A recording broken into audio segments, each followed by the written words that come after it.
question that I seemingly always get is hardcover. I'm interested in the character of the Hulk. However, I'm not entirely sure where should I start on the character. Has he had any seminal runs? Has he had any important and big runs? Has he had any big solo events that I should be picking up? Or any one-shot issues that you think are worthy of the big green giant? Well, today we're going to be covering one such event. Today we are covering Planet Hulk.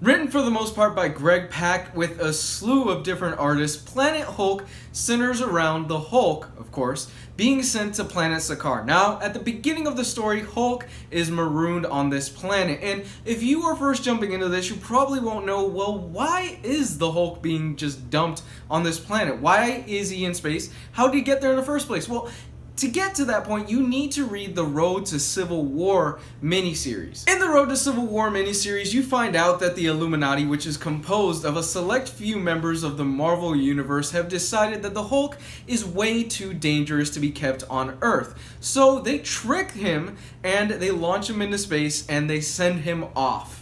As you can imagine, things really don't bode well for the Hulk. He's sold into slavery, and the Red King, who is the leader of this planet, decides, I'm gonna stick you into a gladiatorial tournament. If this story sounds familiar, it's because Greg Pak took elements of the classic Ridley Scott film Gladiator and he seemingly incorporated it into a Hulk story. You see, Hulk is a slave at the beginning of the story, and he works his way up to becoming a king. At its heart, though, this story really isn't about blood, action, and guts and fighting in an arena, although there is plenty of that. At its heart, this is actually a bit of a tragedy. Much in the same vein of the film Gladiator, Hulk, at the end of this story, really doesn't come out on top. That's all I'm really going to say about the story, because I really don't want to give away what is possibly one of the best Hulk stories that has ever been written.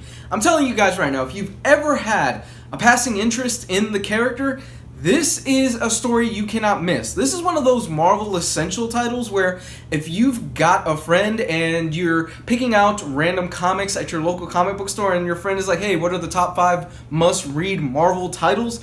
Chances are this is going to be up there. Something that's going to be readily apparent when you start this is that at its heart, this is not a Bruce Banner story. In fact, Bruce Banner really isn't in this story a whole lot. He's probably in maybe, if I remember, about 5-10 panels at the most out of this whole huge trade paperback. This is, at its core, a Hulk story, focusing on the big green monster. You're probably wondering, well, how can the Hulk hold his own book? I mean, the guy's just kind of a big green dumb monster. Doesn't sound really interesting. Well, in this book, the Hulk is actually able to channel Bruce Banner's intellect and his strategic mind. That's what kind of gives him the edge when he's fighting in the gladiatorial pits. Art duties in here are handled by a handful of artists, with every single artist having kind of a similar style. So once again, Marvel does what I like to see in comics, where you flip the page and you go to the next issue, you don't really lose sight of what character is which. I've seen that a lot in comics lately, where I turn the page or I go to the next issue and I'm like, this art looks nothing like the previous artist. Who the hell is this character? It doesn't look like what this character was in the previous issue. That's not here. That is handled very well. Marvel was really smart with the artists that they chose here, with Aaron Lopresti, in my opinion, being the top of the bunch. But what about the fights? The Hulk has to fight. He's the big green machine. He smashes things. He blows up things. And let me tell you, this book blows up things good. There are some really impressive fight scenes in here that just left my jaw dropped on the floor, including one scene where the Hulk takes on the Silver Surfer. If you're somebody that's just getting into comics and you have a passing interest in the Hulk, this, without a shadow of a doubt, has to be the first Hulk book that you pick up. You can then move on to other stuff such as Peter David's run and things like that, but without a shadow of a doubt, this to me is one of the best Hulk books that I've ever read. I love this book. It's one of the books that first got me back into comics when I first started reading comics again a few years ago. It's awesome. It's a blast all the way through, and it's got an ending that'll also hit you just right here in the feels. I rate my books on a pass, borrow, buy, perfect scale, and ladies and gentlemen, without a shadow of a doubt, this is a buy. Hands down, a solid buy. Run out, go pick this one up, enjoy it, read it, get back to me on what you think about it. There is my review for Planet Hulk.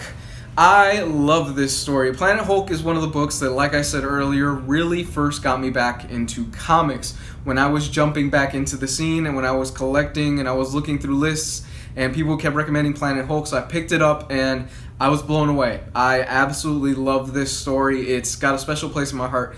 And like I said, if you have an interest in the character, this is a perfect place to start. All you need to know is that the Illuminati launched Big Green's ass into space, and now he's fighting in a Coliseum. That is it.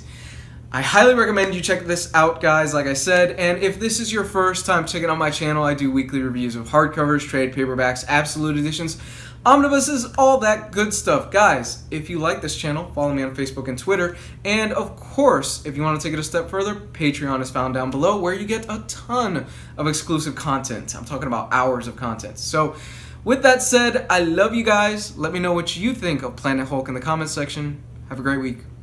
Bye.